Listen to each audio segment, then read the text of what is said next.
Hello દોસ્તો, આજે અમે જવાના છે એક નવી જગ્યાએ. આજે મારા સાથે ફૂલ મારું ફેમિલી છે, 2 છોકરા છે, વાઈફ છે અને હું છું. તો આજે તમે અમારા જોડે ચાલો, તમને બી પૂરું વિડીયો બતાવીશ. આ રસ્તા પર બંને સાઈડ વૃક્ષો હોવાથી નજારો કંઈ અલગ જ દેખાય છે. બાઇક ચલાવવામાં કંઈ અલગ જ મજા આવે છે.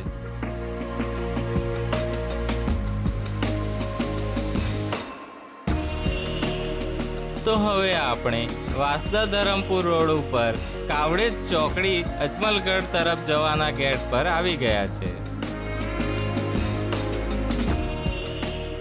ગેટથી એન્ટર કર્યા પછી 4 કિલોમીટર અજમલગઢનો બોર્ડ આવે, ત્યાંથી ઉપર તરફ જવાનો ગેટ શરૂ થાય છે. આ ખૂબ જ મોટા ટેકરા હોવાથી અને ટર્નિંગ હોવાથી ત્યાં ખૂબ જ સાવચેતીથી બાઇક ચલાવવું પડે છે. અને મારા વાઈફ અને છોકરાઓને ઉતારી હું એકલાએ જ ગાડી ચડાવી હતી.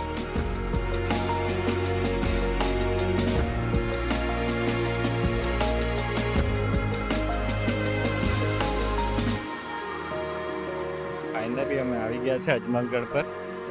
હવે અત્યારે અહીંયાથી બધું મંદિર પર અમે દર્શન કરીશું. બહુ જ સુંદર એવો વાતાવરણ છે અહીંયા.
તો અમે 2011માં જ્યારે મેં સ્કૂલમાં ભણતો હતો ત્યારે આ ગામમાં જ અમને લાવેલા અહીંયા કેમ્પિંગ માટે. 3-4 દિવસનો પ્રોગ્રામ હતો અમારો. તો એક દિવસનું અમે અમારા સર લોકો એવી રીતના ડિસિઝન લીધેલું કે આ ડુંગર છે તો ડુંગરની બી સાફ સફાઈ કરવી જોઈએ. તો અમને બધાને અમારું ગ્રુપ હતું, આ ડુંગર પર બી અમને 2011માં સાફ સફાઈ કરવા માટે લાવેલા અને અમે કરેલી. તો એવી જ રીતે તમે બી કશે જાઓ તો ગમે ત્યાં કચરો પડેલો હોય, આ મારા છોકરાઓ બી છે, 2 છોકરા છે, એ લોકોને બી કીધું આ જે બી કંઈ પ્લાસ્ટિકની બોટલ પડેલી હોય જે બી હોય એ લોકો વણી આવી રીતે આ ડસ્ટબિન છે અહીંયા, તો એ ડસ્ટબિનમાં કચરો નાખે છે. જો તો તમે બી આવી રીતના, તમને સ્કૂલ બી બતાવું કઈ સ્કૂલમાં અમે રોકાયા હતા. તો વિડીયોમાં તમે બની રહો.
ફાઇનલી અમે 2 ડુંગર ફરી લીધા છે અહીંયા જુનાગઢના.